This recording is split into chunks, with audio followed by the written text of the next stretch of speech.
putting into words how special Bouncer is to me is it's probably almost like a marriage because, you know, I had so much time with him and so many different levels of life with him.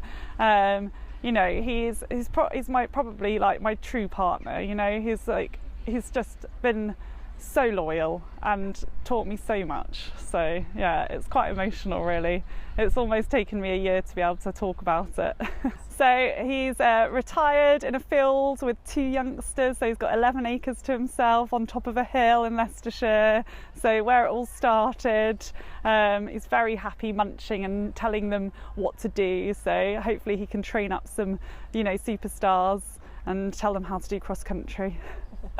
Cossan Lad had a really super time here. He completed our first badminton, so that was phenomenal. And to be honest, the cross country was just the best bit. You know, everyone enjoys it, don't they? But to gallop round here with ease was just absolutely phenomenal. We're down at the Vicarage V area, and I must say this is bringing back a lot of memories because this was a point of the course where once I jumped the Vicarage V I started to relax, and then I kicked on up the hill, and that was the point when I was like, I love you, and I actually started to enjoy the course. So but that's because we were on our way home. So yeah, it was really brilliant, really brilliant.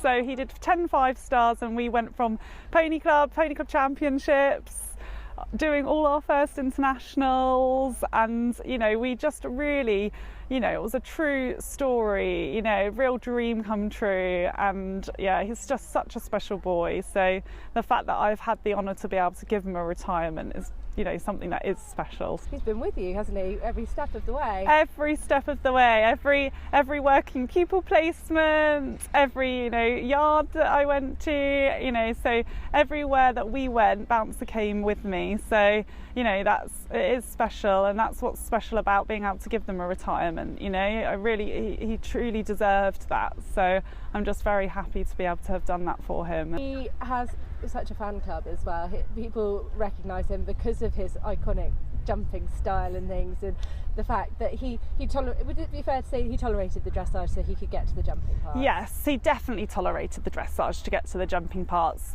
I wouldn't be, you know, known for our dressage, would we? But you know, he really was iconic. I still, you know, I go to events and people come up to me and ask about him and ask where he is. So you know, and it's quite shocking how much he did, you know, catch people's eye. And I always think, oh wow, you know about Cossan Lad. Oh, that's super, yeah. So it's really pleasing, you know, because it's really hard when you've only got one good horse at a time, and you know, you're an amateur, but for the people to still recognise that is just phenomenal. So he really did make his mark on the eventing scene, I think, and yeah, it's truly special. It's really special. I think you stole a lot of hearts as well. He's just had such a cheerful face. The pair of you always looked like you were having the best time, and it's lovely to hear that you were, if that makes sense. Yeah, I was very lucky. Every time I left that start box, I knew that I'd be, you know, if I didn't get round, it would be because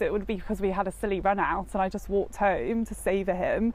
But you know, I knew that I was going out strong. You know, every burley, badminton, you knew that you were going to go out there and have a good crack at the course. And you know, who can sit on a horse in a start box at a 5-star and really truly think that, or go for your walk round and go, oh, this looks all right. You know, not many people would be doing that, and so, you know, maybe it's given me a false sense for later on with the youngsters that are coming through. But you know, I think, you know, it's definitely, you know, given me a lot of insight into cross-country riding. His character would definitely be cheeky but kind. He would hate you to go up to him in a stable unless you were going to give him a massage. You know, there was no way that you can catch him unless you've had a polo. So he was, you know, almost like a 12-2 who was naughty and just, you know, he was very, very cheeky, but you know, he loved to be ridden. Special moments would be, you know, what I really miss is when evenings at late and sitting there just having a little chat, you know, when listening to them eating their hay.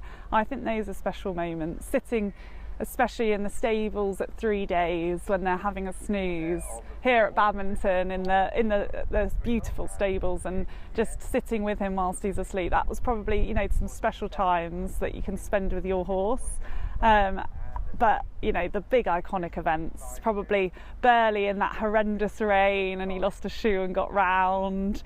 You know, my first Bramham, that was amazing, in the under 25s there.